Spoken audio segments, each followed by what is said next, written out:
שלום, כאן הנרי ממאיריקו. בסרטון הזה אני אדגים לכם איך לקנות חבילת אחסון באתר שנקרא בלואוסט. ובכן, הדבר הראשון, תיכנסו כאן ותלחצו על sign up now. כאן,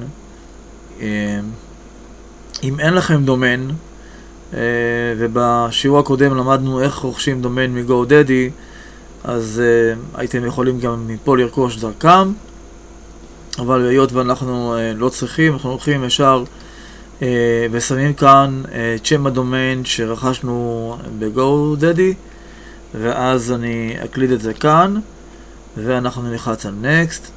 בשלב הבא יהיו לכם כמה אפשרויות.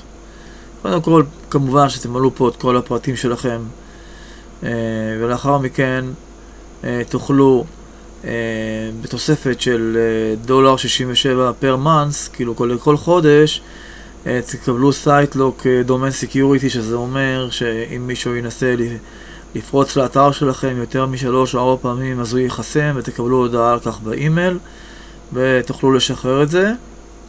או אם תרצו בתוספת של גם כן $1.67 לכל חודש עבור סייט בקאפ פרופשיונל, זה בשביל גיבוי לאתר שלכם אם תרצו, אז תסמנו, ולא אתם יכולים פה להסיר את הסימנים האלה.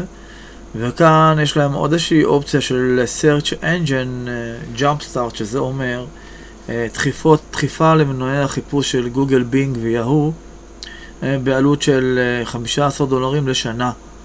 אם אתם רוצים שזה יעזור לכם בקידום האתר, אתם רוצים שבלואוסט ידחוף לכם את האתר בתמורת תשלום כמובן, אז תסמנו כאן את הקובייה הזו, וכמובן שזה יוסיף לכם את זה לעלות של המחיר של האחסון.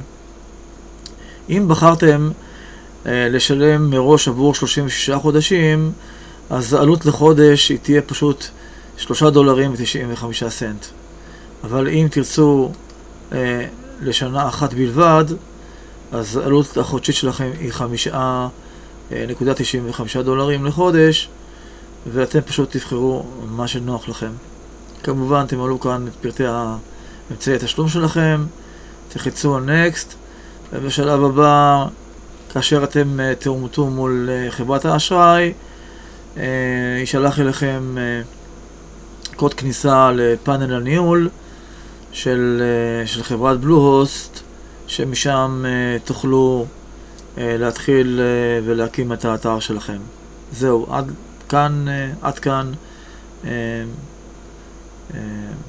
קניית אחסון בבלואוסט.